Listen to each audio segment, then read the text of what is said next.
I'm WG and it's time we talk about the banners. Everybody wants to know where they should summon and also to which degree. So let's talk about that, because that is truly what Gacha is all about. The ability to pick up new characters, new constellations, new copies, new duplicates, whatever you want to say.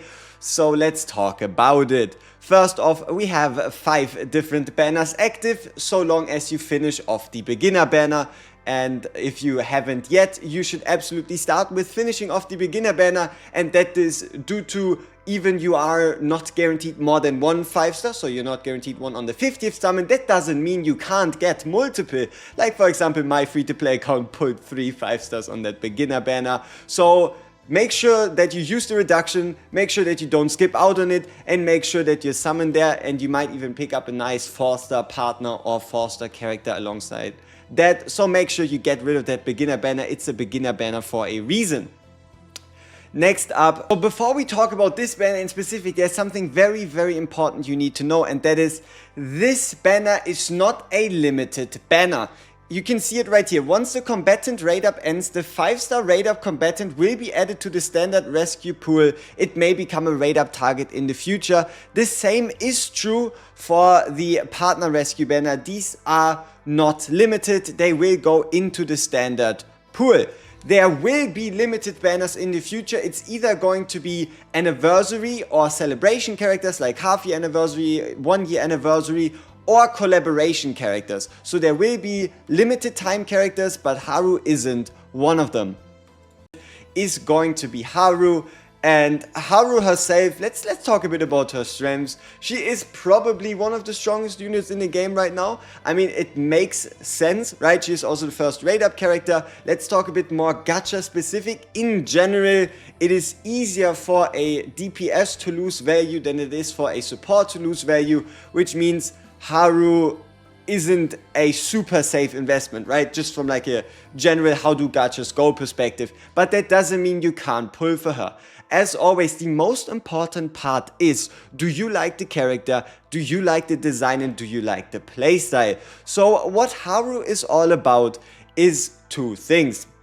Number 1, you hit, and number 2, hard. You hit hard. So the way that works is she has one of the most simple to understand and easy to make use of gameplay loops in the game, and that is your main source of damage is anchor shot, with multiple epiphanies like more damage, more hits, more damage scaling, return to hand upon crit, and then the ability to return this card from anywhere on the field so long as it isn't exhausted back to your hand, with then also the ability to, for example, apply retrieve to the anchor shot, meaning after using it, it naturally comes back, and that is the core. You attack, pull it back, attack, pull it back.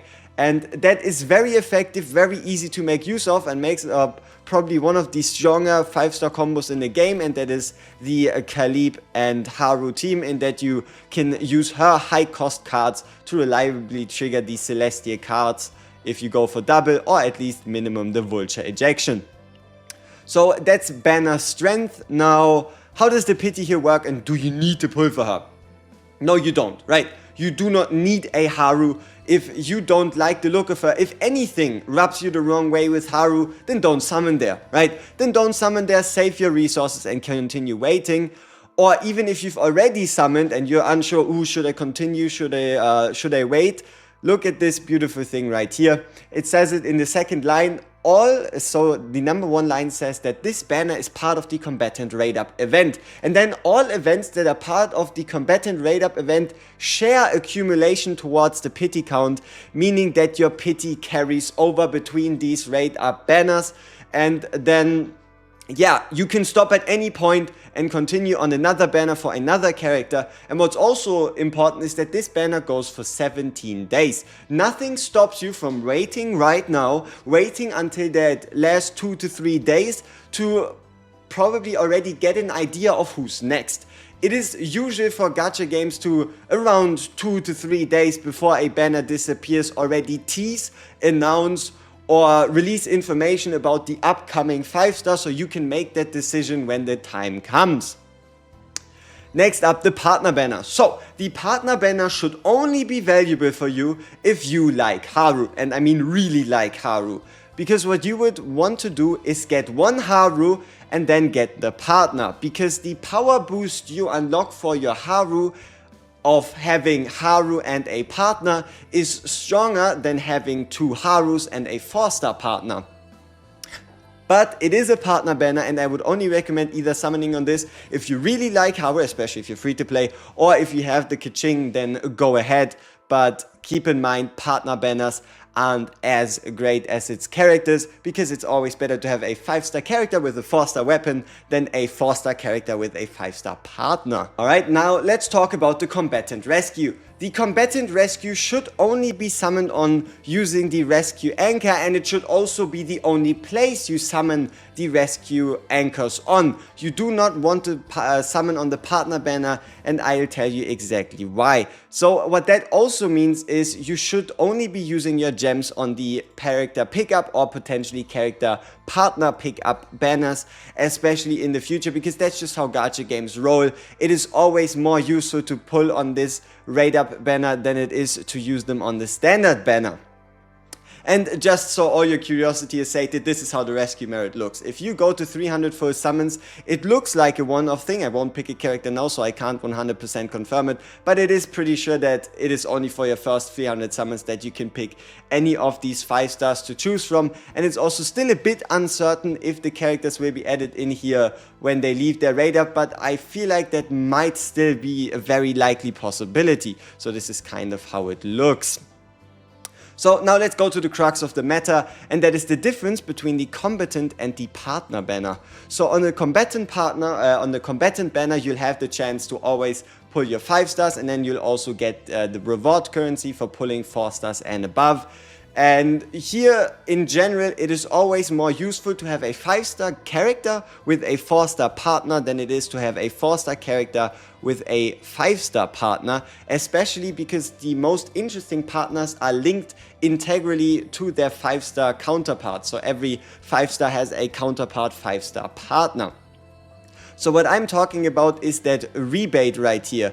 These ones you get 4 for every 4-star you pull, and then 10 for every 4-star you pull past 6 copies. If you pull a partner, you only always get 4, and if you pull a 5-star, I think you get 10 or 20.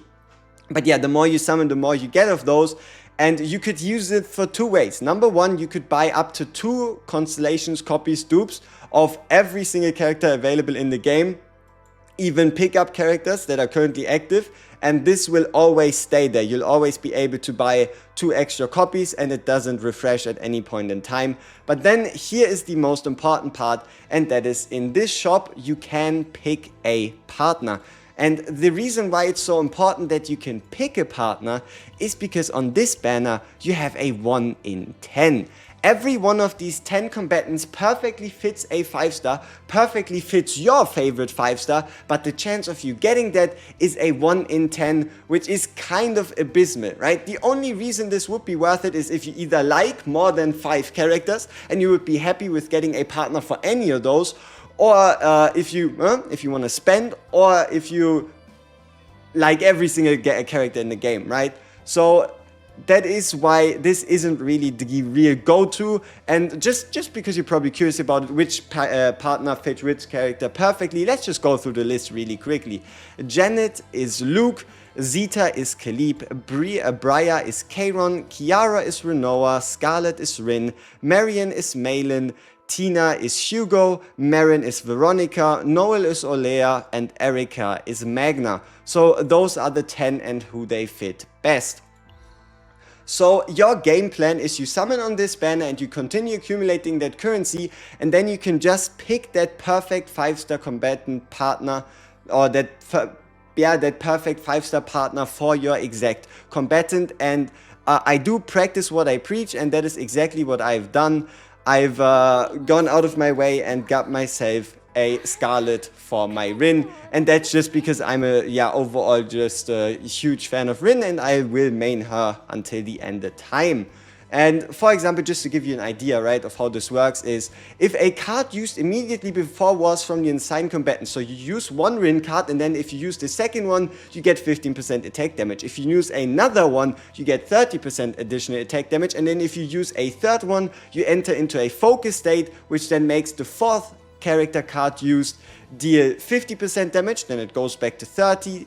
Then after you attack with the 30%, it goes back to 50. So basically you're having anywhere from 30 to 50% additional attack card damage. And then Binding Knot is the ability to deal 250% damage. And then as well as also add plus 10% combatant's attack card damage for 1 turn per buff owned, which hovers anywhere from 7 to like 10 in a usual Rin team as of this moment.